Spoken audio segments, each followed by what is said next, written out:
আসসালামু আলাইকুম। বিশ্বকাপের চতুর্থ ম্যাচ অনুষ্ঠিত হয়ে গিয়েছে। আফগানিস্তান বনাম নিউজিল্যান্ডের মধ্যকার যে ম্যাচটি অনুষ্ঠিত হয়েছে সেটির ফলাফল আমরা পেয়ে গিয়েছি। নিউজিল্যান্ড 5 উইকেটে ম্যাচটা জিতে নিয়েছে 13 বল হাতে রেখে। টসে জিতে প্রথমে আফগানিস্তান ব্যাটিং করার সিদ্ধান্ত নেয় এবং তারা 20 ওভার শেষে তারা রান করে 182 রান 6 উইকেট হারিয়ে। খুবই চমৎকার একটা স্কোর করেছিল এবং মনে হচ্ছিল তারা মনে হয় ম্যাচটি জিতে যাবে এবং সেই রকম সকল ধরনের পটেনশিয়াল তাদের মধ্যে ছিল, কারণ তাদের বোলিং লাইন আপটা নিয়ে কিন্তু আমি কিছুক্ষণ আগে লাইভে বলছিলাম। খুবই দুর্দান্ত একটা বোলিং লাইন আপ আছে, সেখানে রশিদ খান আছে, মুজিবুর রহমান, নাবি, তিনজন কোয়ালিটি স্পিনার রয়েছে এবং যেহেতু এই উপমহাদেশে খেলা তারা বেশ ভালো করবে বলে আমার বিশ্বাস ছিল। কিন্তু নিউজিল্যান্ড একটা বড় দল, তারা এইটা খুব দ্রুত খুব সুন্দরভাবে ম্যাচটা শেষ করতে পেরেছে, যদিও দ্বিতীয় ওভারে মুজিবুর রহমানের 1 ওভারে 2টি উইকেট পড়ে গিয়ে একটা সংশয়ের জায়গা তৈরি হয়ে গিয়েছিল তারা আসলেই ম্যাচটা বের করতে পারবে কি পারবে না, কারণ দ্বিতীয় ওভারে মাত্র 14 রানে যখন 2 উইকেট পড়ে যায় তখন কিন্তু খুব সমস্যা হয়ে যায়। যাই হোক, আফগানিস্তান দলের ওপেনার ছিল গুরবাজ আর ইব্রাহিম জাদরান। গুরবাজ করেছে 27 রান 22 বল থেকে, 2টি 4 এবং একটি 6 মেরেছেন। ইব্রাহিম জাদরান 12 বলে 10 রান করেছে, একটি 4 মারতে পেরেছেন। এরপরে গুলবাদিন নাইব, তাকে নিয়ে আমার আসলে বলার কথা ছিল যে সে হয়তো বা ভালো কিছু করতে পারবে না, কিন্তু তিনি আজকে দেখিয়ে দিয়েছেন আমাকে ভুল প্রমাণিত করে। 35 বলে 63 রান একটা ইনিংস খেলেছে, 3টি 4 এবং 4টি 6 মেরেছেন তিনি। এরপর আতাল, তিনি একটা প্রমিসিং প্লেয়ার আফগানিস্তান দলে, 24 বলে 29 রান করে। এছাড়া রাসুলি 13 বলে 20, ওমরজাই 7 বলে 14 এবং মোহাম্মদ নাবি 7 বলে 10 রান করতে সমর্থন হয়েছে 20 ওভার শেষে 182 রান 6 উইকেট হারিয়ে। অপরদিকে ম্যাট হেনরি 4 ওভারে 27 রান দিয়ে একটি উইকেট নিয়েছেন। জ্যাকব ডফি, তিনি 3 ওভারে 30 রান দিয়ে একটি উইকেট নিয়েছেন। লকি ফার্গুসন 4 ওভারে 40 রান দিয়ে 2টি উইকেট নিয়েছেন, তার উপর আমার অনেক ভরসা ছিল। জিমি নিশাম, তিনি কিন্তু 3 ওভারে 33 রান দিয়েছেন। সেন্টার দলীয় অধিনায়ক 4 ওভারে মাত্র 23 রান দিয়েছেন, তবে কোনো উইকেটের দেখা তিনি পাননি। গ্যালেন ফিলিপস, তিনি 1 ওভারে 12 রান দিয়েছেন। সচিন রবীন্দ্র, তিনি 1 ওভারে 14 রান দিয়েছেন, তবে একটি মূল্যবান উইকেট তিনি নিয়েছেন। ব্যাটিংয়ে নেমে টিম শেফার্ড, তিনি 65 রান করেছে। তিনি কিন্তু ভিড়টা তৈরি করে দিয়েছিলেন, কারণ অপরদিকে অ্যালেন ফিন মাত্র 2 বলে 1 রান আউট হয়েছে এবং সচিন রবীন্দ্র প্রথম বলেই মুজিব রহমানের বলে বোল্ড হয়ে গেছেন, মানে পরপর 2 বলে হ্যাট্রিকের একটা চান্স তৈরি হয়ে গিয়েছিল অবশ্য। সো যাই হোক, অ্যালেন ফিল, তিনি না টিম শেফার্ড, তিনি 65 রান করেছে 42 বলে, 7টি 4 মেরেছেন এবং 3টি 6 তিনি মেরেছেন। এরপরে ফিলিপস, তিনি 25 বলে 42 রান করেছেন, 7টি 4 এবং একটি 6 তিনি মারতে সমর্থন হয়েছে। মার্ক চ্যাপম্যান, তিনি 17 বলে 28 রান করেছেন, 2টি 4 এবং একটি 6 মেরেছেন। এবং ড্যারেল মিচেল, যত দেখছি ততই বেশি মুগ্ধ হচ্ছি মিচেলে, 14 বলে 25 রান করেছে এবং সান্টার 8 বলে 17 রান করেছেন।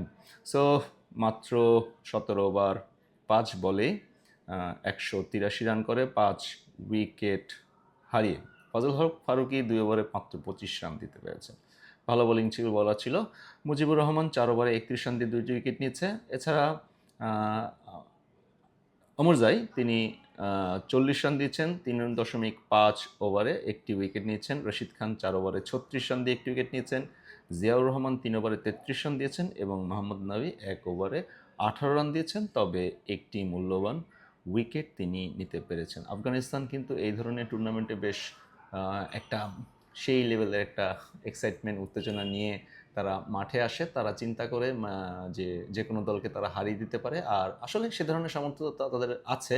কিন্তু নিউজিল্যান্ড তাদের প্রফেশনালিজম দেখিয়ে দিয়েছে, তারা চমৎকারভাবে ম্যাচটা শেষ করেছে এবং জয় নিয়েই মাঠে থেকে বিদায় নিয়েছে।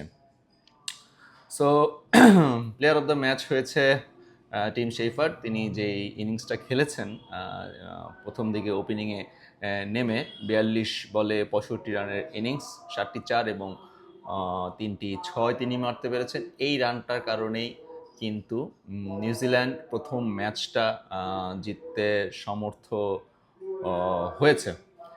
একটু পরে হয়তোবা আরেকটি খেলা শুরু হবে, সেটা হচ্ছে গিয়ে নেপাল এবং ইংল্যান্ডের মধ্যকার। এরপরে আরেকটি ম্যাচ আছে, সেটা শ্রীলঙ্কা এবং আয়ারল্যান্ড। প্রত্যেকটা ম্যাচের আগেই আমি চেষ্টা করব আপডেট দেওয়ার জন্য। আজকের ম্যাচটা কিন্তু খুব চমৎকার হয়েছে এখন পর্যন্ত।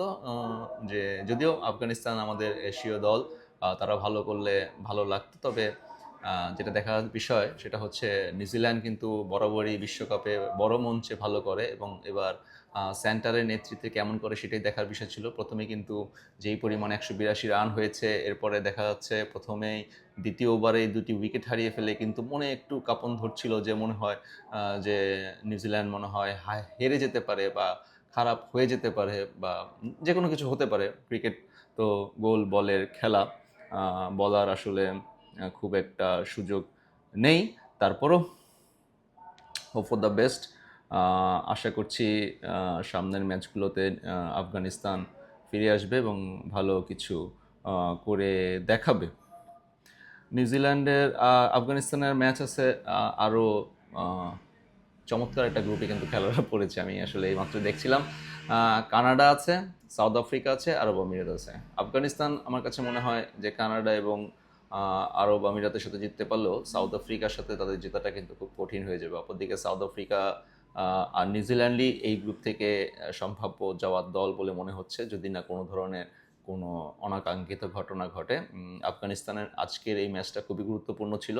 এই ম্যাচটা যদি জিততে পারতো তাহলে বেশ খানিকটা এগিয়ে যেতে পারতো আফগানিস্তান। তবে অপরদিকে নিউজিল্যান্ড আজকের ম্যাচটা জিতে কিন্তু বেশ আপার হ্যান্ডে আছে। অপর তিনটা দল লাইক কানাডা, সাউথ আফ্রিকা এবং আরব আমিরাত, এদের সাথে কিন্তু খেলাটা হবে।